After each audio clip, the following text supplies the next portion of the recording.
لا حول ولا قوة إلا بالله العلي العظيم. أعوذ بالله السميع العليم من الشيطان اللعين الرجيم. بسم الله الرحمن الرحيم. الحمد لله رب العالمين. My elders, my brothers, mu'mineen and mu'minat, salamun alaykum wa rahmatullahi wa barakatuh. We remain with 2 days at the most of this holy month of Ramadan. How fast it has escaped us and how little time we have left of it. That month in whose hours and days and nights there is so much barakah, so much rahmah of Allah subhanahu wa ta'ala. And yet we are left with less than 48 hours to enjoy this shower of mercy of Allah subhanahu wa ta'ala. Only He knows whether we will be there in the year to come to celebrate the same days again. The dua for the 29th day begins with Bismillahir Rahmanir Rahim. Allahumma ghashya fihi bi rahmati. O Allah, on this day, the 29th day of your month of mercy, I ask you to cover me with your mercy. Encompass me with the blanket of your mercy. Sometimes we take for granted the mercy of Allah subhanahu wa ta'ala. Every step of the way there is chance of harm befalling us, sickness getting us, calamities coming our way. And it is not but by the mercy of Allah subhanahu wa ta'ala. If you look at the Holy Quran, how beautifully Nabi Yusuf, the Prophet of Allah, when Zulaykha tries to trap him and tries to make him commit a major sin, even Nabi Yusuf being a prophet, when he's asked, he says, إِلَّا مَا رَحِمَ رَبِّهِ. If it was not for the rahmah of Allah subhanahu wa ta'ala, certainly Yusuf would have lost his iman today. On the other hand, we get the traditions from our Aimma and the Holy Prophet that those who are seeking the mercy of Allah subhanahu wa ta'ala, irham turham, you be merciful so that He be merciful upon you. Many a times we are greedy to seek mercy for ourselves, but we forget that we also have to reciprocate and be merciful to the makhluk of Allah subhanahu wa ta'ala.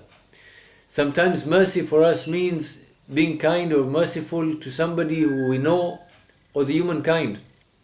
Whereas the mercy of Allah subhanahu wa ta'ala that is expected from us also extends to the rest of His creation.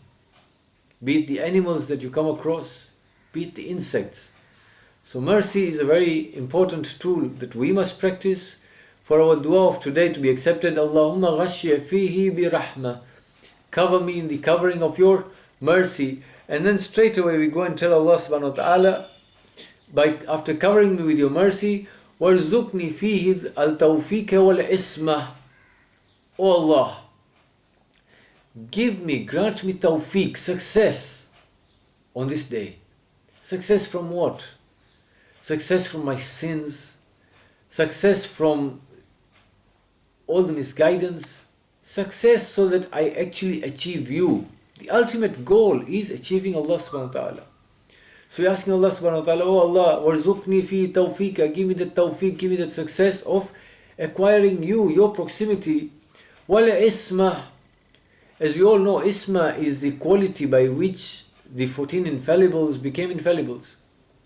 The prophets were protected by isma. Isma is the ability to abstain from sin. It is not the ability to not sin. There is a very distinct difference. When some people claim that the prophets could not sin, that is not true.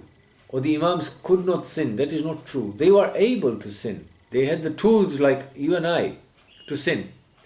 Isma is the ability to distinguish right from wrong and to choose to do right and abstain from wrong. By asking for isma from Allah subhanahu wa ta'ala, am I going to stop sinning and become masoom? No, it's not possible for me to become totally cleansed, as it were. I'll continue making mistakes. But today I am asking Allah subhanahu wa ta'ala that there are mistakes I am doing by mistake. those I expect your mercy and forgiveness. Their wrongdoings I'm doing by choice, knowing that they're wrong. This isma that I'm asking from Allah today is, I'm asking Allah when I'm about to do tohma of somebody, when I'm about to do ghiba of somebody, when I'm about to repeat what I heard between two other people.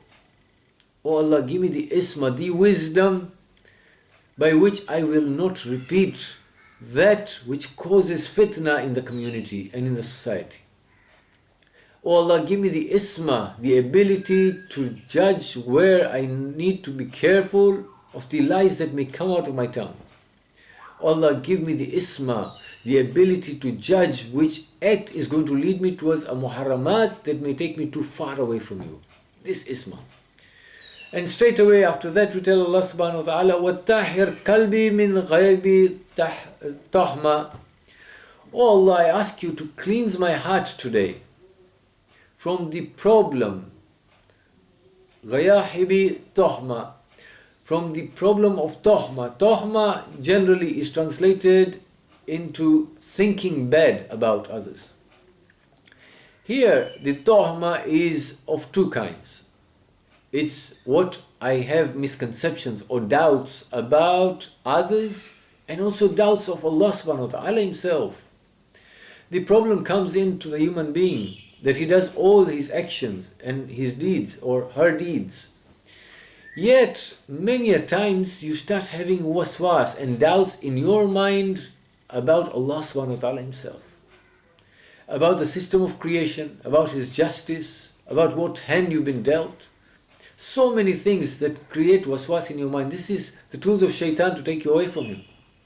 So on this day we are asking Allah subhanahu wa ta'ala, as you protect me from sinning, also give my heart the cleanliness from any misguidance and doubt that may arise from what I think of what others may be thinking.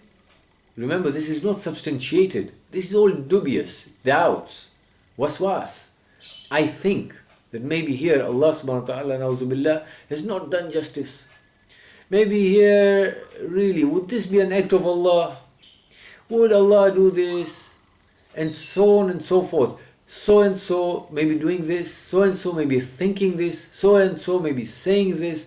These dubious things in my heart that create so much waswas, by which I end up taking steps, making decisions, taking action, and then suddenly finding out later that that was not the case. So on this day I ask Allah subhanahu wa ta'ala to cover me with His mercy, to give me success and protection through isma, so that I stop doing those things that I am deliberately or knowingly making mistakes in. And then I'm asking Him to cleanse my heart from doubts which may be leading me to do those things that I should not be doing. And straight away I end this dua by telling Allah subhanahu wa ta'ala, Ya Rahima bi ibadi al-mu'mineen, you are indeed the most merciful to he who is your faithful servant. On this day we are asking for the rahmah of Allah subhanahu wa ta'ala to cover us. Indeed, it is a fact. Had it not been for the rahmah of Allah subhanahu wa ta'ala, even to live a successful moment in this life would be very difficult. When best to ask for His rahmah, when this shower of His mercy on us. In these last few hours and last few days of the month of Ramadan, let us seek that mercy of Allah subhanahu wa ta'ala and seek to purify ourselves so that we become an embodiment of His mercy towards others.